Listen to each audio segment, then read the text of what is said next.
नमस्कार, मैं हूं जर्नलिस्ट राजन। दोस्तों, अनुराग यादव की हत्या हुए 5 महीने बीतने वाले हैं।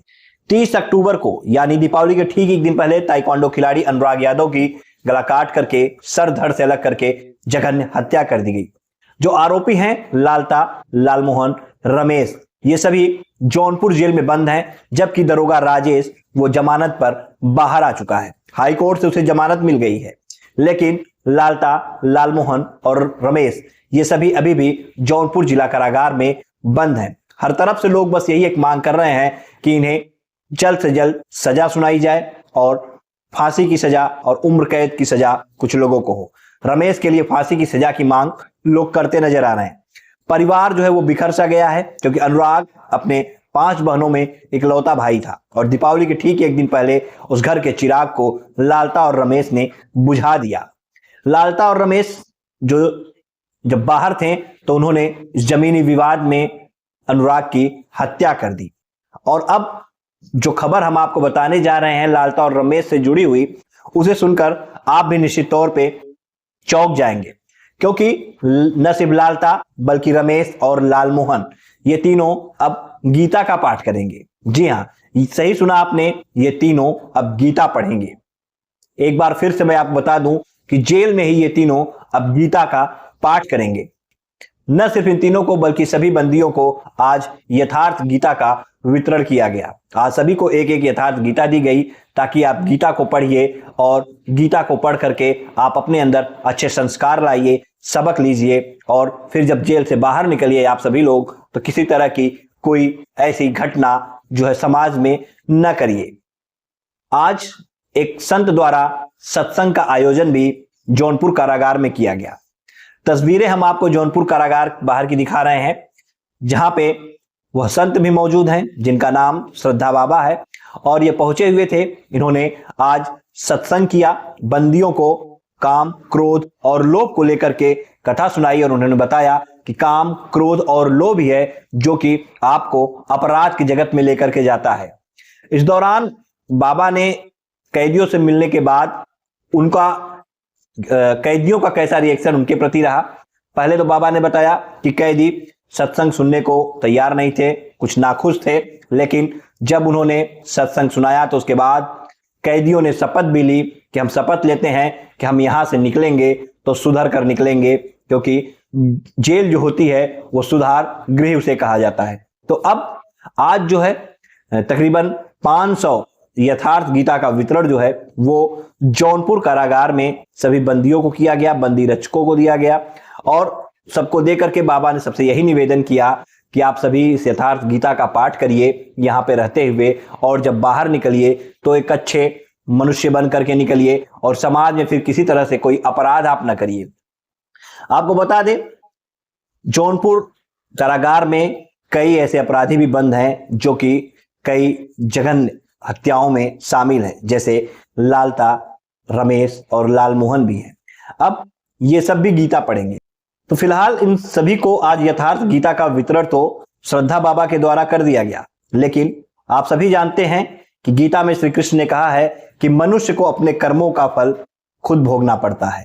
तो जाहिर सी बात है कि लालता, रमेश और लालमोहन जैसे हत्यारों को अपने कर्मों का फल भी भोगना होगा, चाहे वो यथार्थ गीता पढ़ लें या फिर सत्संग सुन लें, लेकिन उन्हें अपने कर्मों का फल भोगना है। और उन्होंने जो कर्म किया है, जिस तरह से उन्होंने एक ताइक्वांडो खिलाड़ी की, अनुराग यादव की, एक बच्चे की, एक परिवार को उजाड़ने का काम किया है, एक बच्चे की जघन्य हत्या करने का काम किया है, तो उसे भगवान भी माफ नहीं कर सकते। बस लोगों को यही एक आस है न्यायालय से कि न्यायालय से जल्द फैसला आए और ऐसे हत्यारों को फांसी की सजा दी जाए। फिलहाल उन हत्यारों के घर को गिराने की भी मांग लोग कर रहे हैं, लेकिन वो मामला तहसीलदार कोर्ट में चल रहा है और तारीख 2 अप्रैल की तय हुई है। 2 अप्रैल को उसमें फाइनल बहस होगी। क्या कुछ होगा, आदेश उस दिन सुरक्षित होगा या कोई आदेश आएगा, ये तो 2 अप्रैल तय करेगा। लेकिन जौनपुर जिला कारागार में बंद लालता, रमेश और लालमोहन जैसे जो भी हत्यारे हैं जिन्होंने इस तरह का कर्म किया है, उनको अपने कर्मों का फल जरूर भोगना है। फिलहाल क्या कुछ कहा यथार्थ गीता वितरित करने पहुंचे और सत्संग सुनाने वाले श्रद्धा बाबा ने, आइए आपको सुनाते हैं।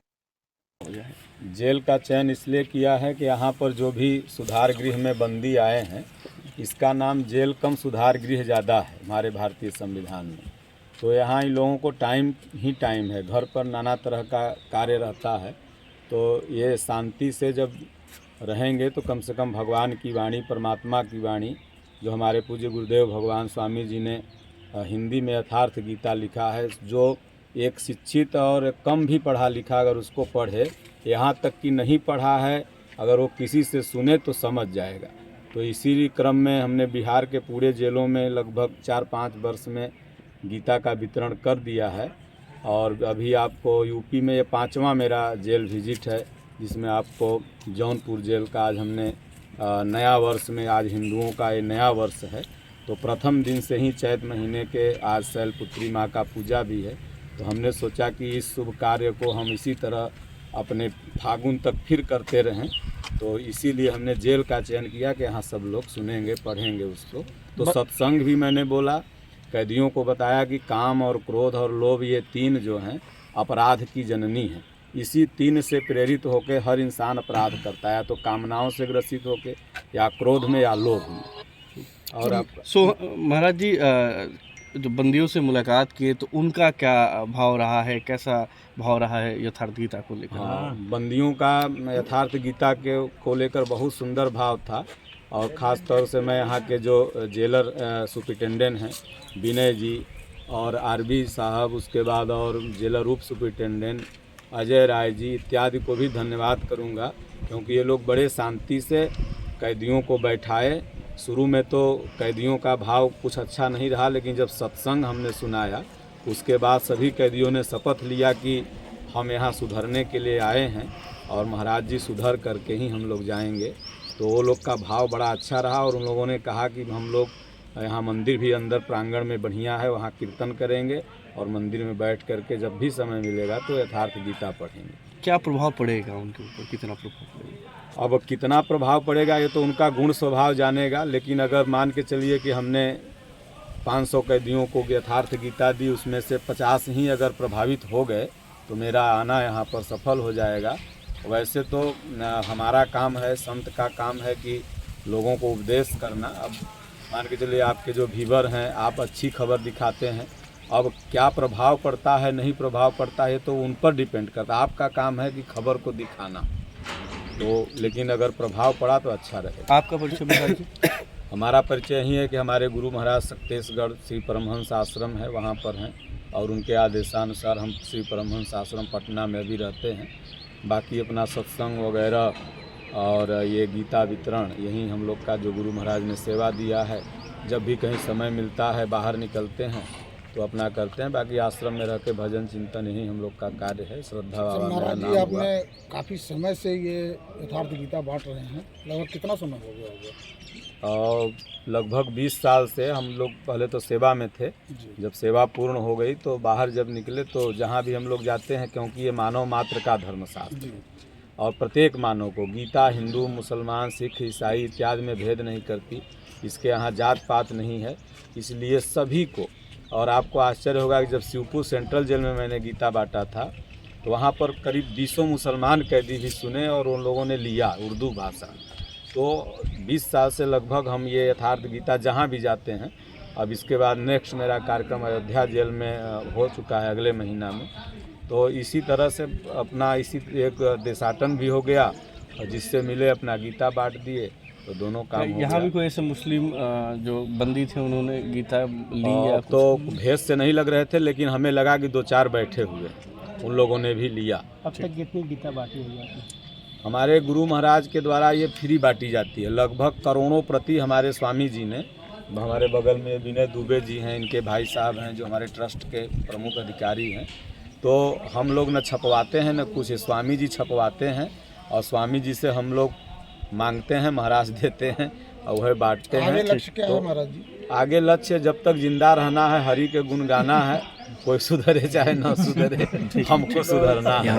यहाँ पे कितना विजिट किया? ऐसे भी लोग हैं जो सुधारना नहीं चाहते हैं। हाँ, हमने बताया, अभी आपने बढ़िया प्रश्न किया। मैं बताया कि जेल में 2 तरह के लोग आते हैं कैदियों के बीच में। एक वो आते हैं जो जेल को ससुराल मान बैठे हैं, तो हमने कहा कि अगर ऐसे लोग यहाँ बैठे हैं तो वो चले जाएं, मैं उनके लिए नहीं आया।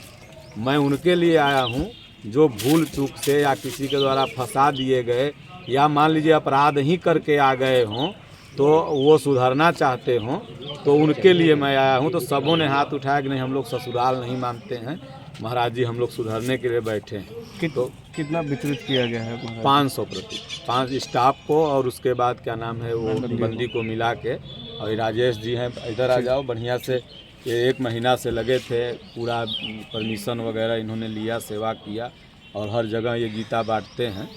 तो ये परम भक्त हैं हमारे स्वामी जी के, और हम लोग बस ऐसे ही अपना चरण के दास हैं। हाँ। भाई गीता ले लीजिए इधर।